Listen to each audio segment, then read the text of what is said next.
In this video, I want us to look at the examples of roots of quadratic equation. We are still looking at roots of quadratic equations.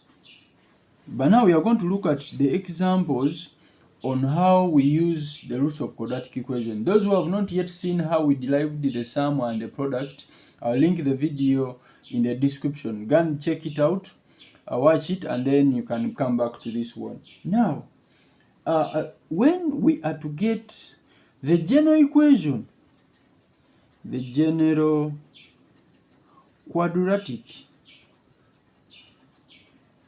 equation is written as x squared minus sum of roots x plus the product of roots is equal to 0. But remember, the roots that we are talking about, are alpha and beta. Now, the ones that we call the sum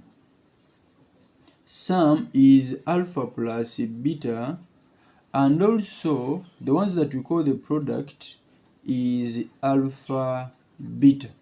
Now, our first example here, says, write it down. We look at example number 1. Here you have to be attentive. Stick with me. I'm going to give you a trial question at the end of this video, such that you also try out and reply with the answer. Example 1. Write down the sum and the product of the roots of the following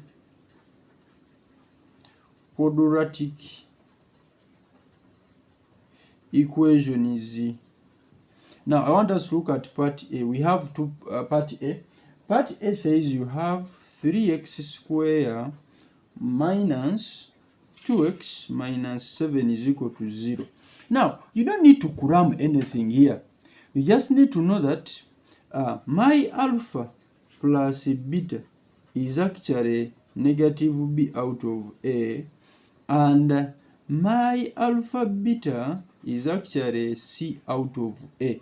Therefore, on your quadratic equation here, you go ahead to identify which one is A, which one is B, and which one is C. So it is always better to first list them up and say, my A is actually 3, and then my B is actually negative 2, and then my C is actually negative 7.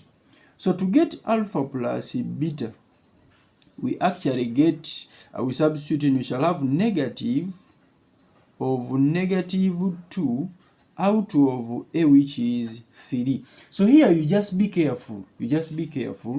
So your alpha plus beta ends up being 2 out of 3.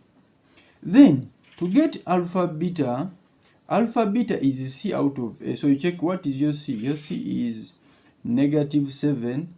Then what is your A? A here. A is 3. That is how. So we have the sum, and then we have the product, and then this is the sum. So if you look at example part B, if we have 5x squared plus 11x and then plus 3 equal to 0, still we first of all identify which one is our A. So our A is 5, and then our B is 11, and then our C is 3. How do I identify A? We compare it with our general quadratic equation. Our general quadratic equation says that if you have our general quadratic equation, if you allow me to write it here, it is ax squared plus bx squared plus bx plus c is equal to 0. So we have A, we have B, and then we have C. So that's how you identify, you compare and see. So here, if you are to get alpha plus beta, is also substitution. So what is alpha plus beta? Negative b out of a. What is our b? So we have negative 11 out of a, which is 5. And then alpha beta is actually c out of a. What is our c? Our c is 3. And then our a is 5. As simple as this. So meaning, you don't need to grab the sign, you need to know. Just know that alpha plus beta, after knowing how it came about, it is negative b out of a. So identify and substitute accordingly. Now, in our next example, I want us to see how can you now get this equation from the roots when the roots are given to you. How do you get this equation? Stick with me and you also understand these two types of questions. And I'll give you your trial questions at the end of this video. Our example 2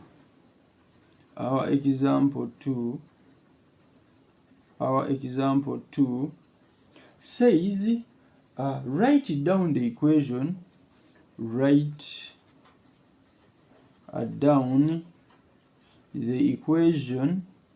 If you have where to note it, you can also note it. Write down the equation, comma, the sum, comma, and the product, of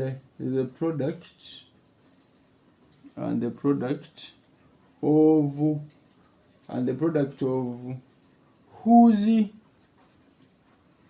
roots are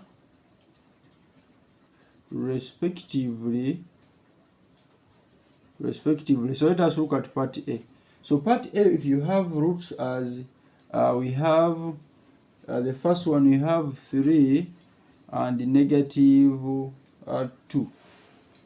So now here you are given 3 and negative 2. So it means they are given alpha as 3 and then beta as 2. So to get the sum is simply alpha plus beta. This is going to be added to 3 plus 2, and this becomes 5. Now, if you are to get their product, it's going to be sorry. We made a mistake. This is negative 2. So this one ends up being 1. So we had made that simple mistake, so we corrected it. So this is 3 times negative 2, and then this becomes negative 6. So therefore, our general equation says that it is x squared minus sum of roots x plus the product of roots is equal to 0. So substituting, so our equation will be x squared, our sum of roots becomes minus 1x, then plus the product, which is negative 6, is equal to 0. Therefore, the equation ends up being x squared minus x minus 6 is equal to 0. And in actual sense, if you try and find out the roots of this quadratic equation, they are actually 3 and negative 2. Let us look at part B. Part B is when you have something like this, 2 out of 3 and then 0. Yeah. So 1, this tells you that you are given alpha as 2 out of 3 and then beta as 0. Yeah. Do we agree that a root can be 0? True, it can be 0. Therefore, our alpha plus beta is actually 2 out of 3 and then plus 0, which gives us 2 out of 3. And then our alpha beta is the same as 2 out of 3 times 0, which gives us 0. Therefore, the equation becomes x squared minus, what is the sum? The sum is 2 out of 3 of x. What is the product? Plus 0 is equal to 0. So which finally becomes 3x squared minus 2x is actually 0. As simple as this. Now your trial question, list them down. We are going to get our trial questions. Your trial question, for example 1, the question remains the same. For example 1, the trial question there that you are going to try out, the first one is 2x squared plus 5x is equal to 1. That's part A. Part B, yours, it is 2x into x plus 1 is equal to x plus 7. So the question for example 1 remains the same, but your trial questions are these ones. Then for example 2, the question remains the same, but your trial questions are, so the first one is you have 7 and 12, and then B, you have -4 and 5. Just that. Now your answers. So I want you to, when you try out and you have your answers, please put them in the comment section. I'll be able to read through. If you have any challenge and if you need help in mathematics, my WhatsApp number is in the description of the video. Please, you can contact me, and then you see how you are helped. But this is how you can use roots of quadratic equation to get the values. In our next video, you'll have to look at what we call symmetric functions. We shall look at what we call symmetric functions. We meet in the next video. Thank you. Don't forget to subscribe, share it with your friend. We meet in the next. Thank you.